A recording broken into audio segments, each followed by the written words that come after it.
Capítulo 28. El glorioso San José. Ya que Dios te ha dado a conocer estas cosas, gobernarás mi casa.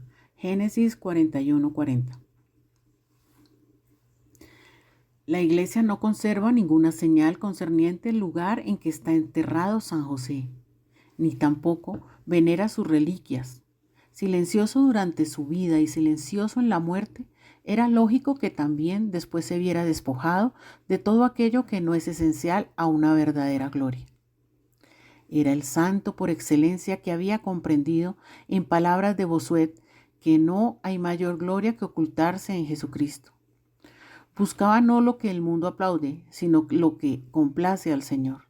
Si en ese desaparecer ante la voluntad divina encontró lo que procura al alma sus mayores alegrías, tal cosa no fue más que el preludio de las maravillosas recompensas con que Dios le coronaría. Su glorificación debía edificarse sobre su abajamiento, porque no había buscado aparentar, fue soberanamente exaltado, porque amó la oscuridad. Dios, según su promesa, le rodeó de luz y le propuso a la admiración de todo el universo. Pero al mismo tiempo quiso dejar a los hombres la tarea de descubrir su grandeza y adquirir una conciencia cada vez más luminosa de ella, como para verificar la profecía pronunciada por Jacob sobre el otro José del Antiguo Testamento. Joseph a Crescens. José está destinado a subir. María sin duda hablaría a San Juan y a los demás apóstoles de su querido esposo, que la había rodeado de tanto cariño y dedicación que ella había amado con toda su ternura virginal. Podría decirse que los primeros panegíricos de San José fueron pronunciados por ella. Sin embargo, hay que reconocer que su culto era casi inexistente en la primitiva iglesia. Al menos no han quedado huellas de esa devoción. Un velo cubre su nombre y su recuerdo durante los primeros siglos cristianos. Se diría que quien durante toda su vida se complació en el silencio deseaba continuar siendo desconocido, una vez en el seno de la bienaventuranza celestial. Esta aparente desatención de los primeros cristianos tiene una explicación muy sencilla. Mientras la Iglesia estuvo en periodo de formación y de combate, importaba más que promover el culto debido al esposo de María. Procurar que la virginidad de la Madre de Cristo fuera reconocida y honrada para que la divinidad de nuestro Señor quedase firmemente establecida. Favoreciendo la devoción a San José, la Iglesia corría el riesgo de que alguien se equivocase y pensara que esos honores se le atributaban como padre de Jesús según la carne.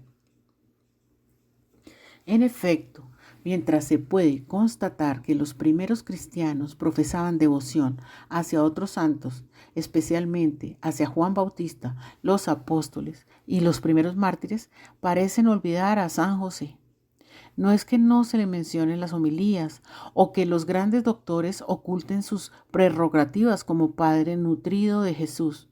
En algunos de ellos, como Orígenes, San Gregorio Nacianceno, San Juan Crisóstomo y sobre todo San Agustín, encontramos ya el germen de lo que la mística y la teología desarrollaran más tarde. No se trata de la oscuridad absoluta, pero los elogios que se hacen de él no incluyen un culto de invocación. Ese retraso contribuyó a rodear de un mayor brillo el pavés de honor sobre el que se alzaría un día, pues Dios, que le había tratado en la tierra con tanta diferencia, no podía permitir que durara siempre el silencio en torno suyo.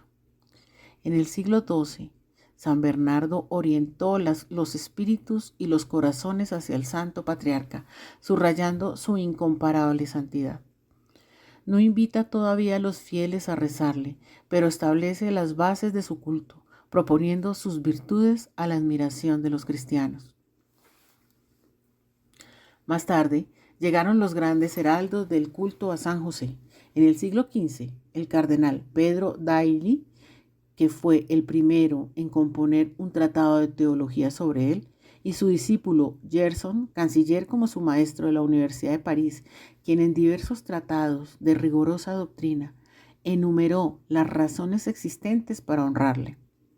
Luego, un franciscano, San Bernardino de Sena, gran predicador del siglo XV, Isidoro de Isolanis, dominico del siglo XVI, y la reformadora del Carmelo, Santa Teresa de Jesús, contribuyeron con la influencia de sus enseñanzas, de sus escritos y de su ejemplo a hacer popular la devoción a San José. A partir de esa época, el culto de los cristianos al Santo Patriarca no ha cesado de aumentar y de enriquecerse. La Iglesia, por su parte, ha pagado con generosidad el tributo de homenaje que tanto tardó en concederle. En la carta apostólica Inclitum Patriarcham del 7 de julio de 1871, Pío IX declara: los romanos pontífices, nuestros predecesores, a fin de aumentar y promover cada vez más en el corazón de los fieles la devoción y la reverencia hacia el Santo Patriarca, y para animarles a recurrir a su intercesión con la mayor confianza, no se olvidaron, siempre que tuvieron ocasión, de otorgarle bajo nuevas formas señales de culto público.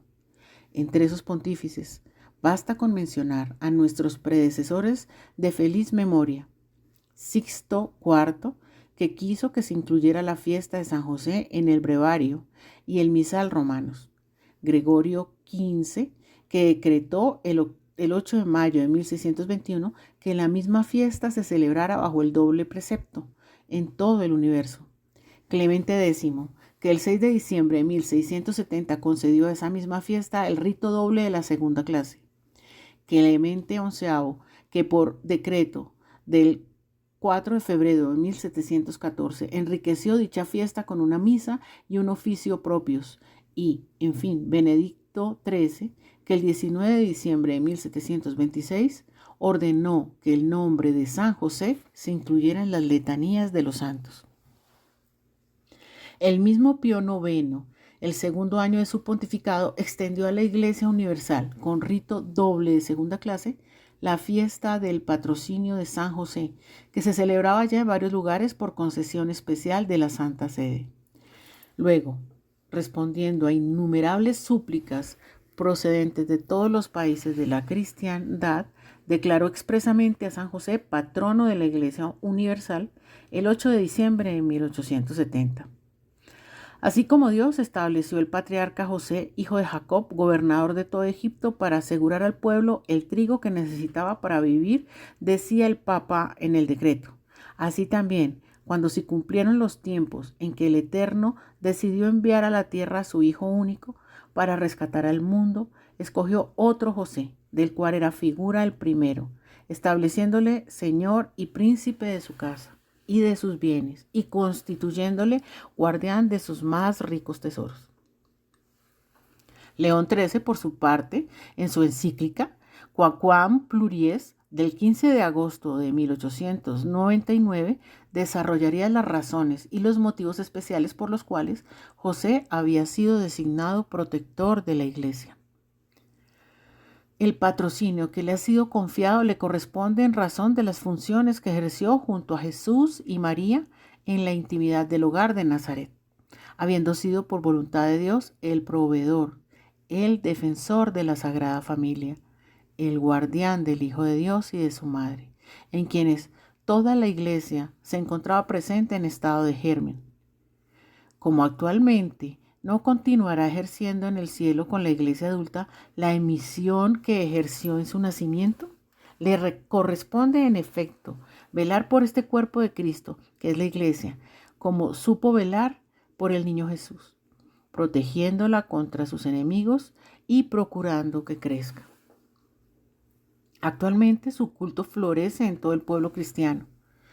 Pocas iglesias o capillas hay que no tengan un altar o una imagen suya.